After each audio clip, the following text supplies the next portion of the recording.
More than 120 AFGC members and senior industry leaders attended this year's Highlands 2010 annual conference. Inspired by industry's commitment to be more sustainable, the theme of this year's conference was Sustainability, an Ongoing Journey.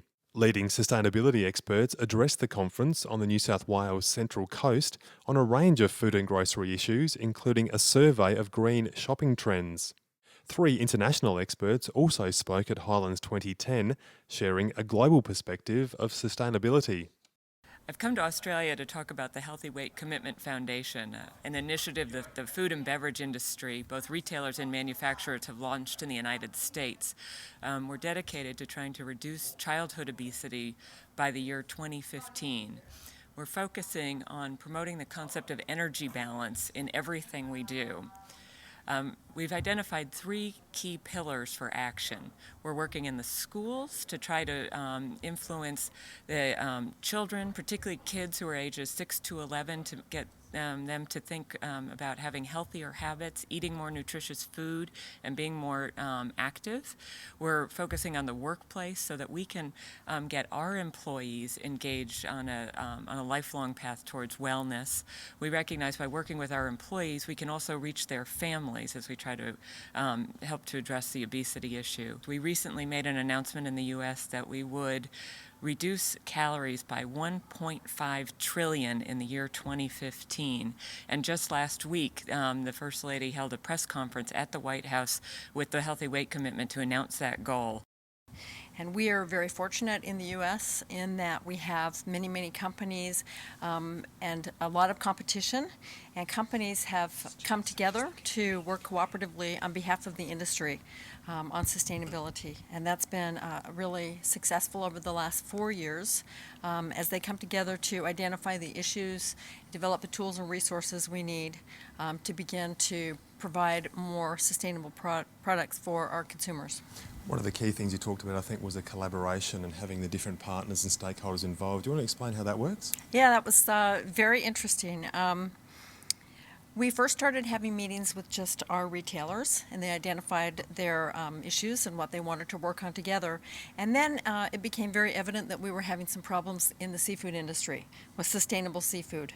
And because of those issues and because of the actions of environmental groups, we made the decision to bring in environmental groups, which are traditionally not necessarily always business friendly.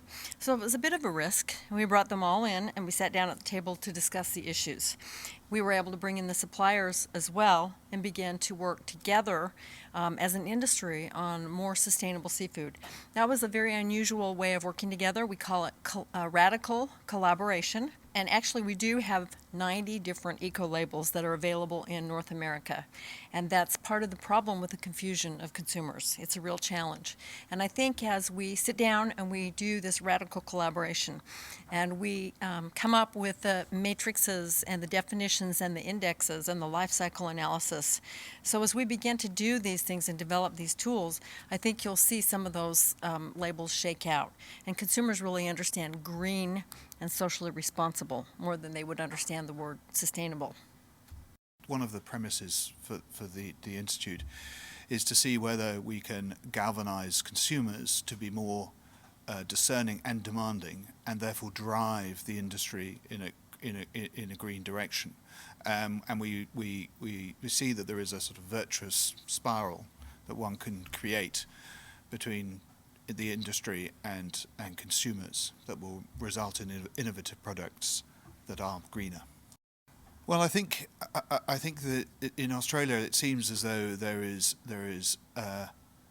very similar consumer confusion, but it seems as though the industry is certainly here at this conference. The industry, in terms of the producers, is much more aware of their role, and then that there is the potential to build businesses on the basis of creating new low carbon products. So I think in some ways you're ahead of us, but I think there's still the consumer, and getting the consumer to understand and be happy to buy low carbon and other forms of sustainable products. This is a global problem. I think there is a need, and that's why I'm here, for global networks to learn from each other, to do experiments in their own jurisdictions, and then spread the lessons they've learnt around the world. Stay tuned to AFGC for more details about next year's Highlands event.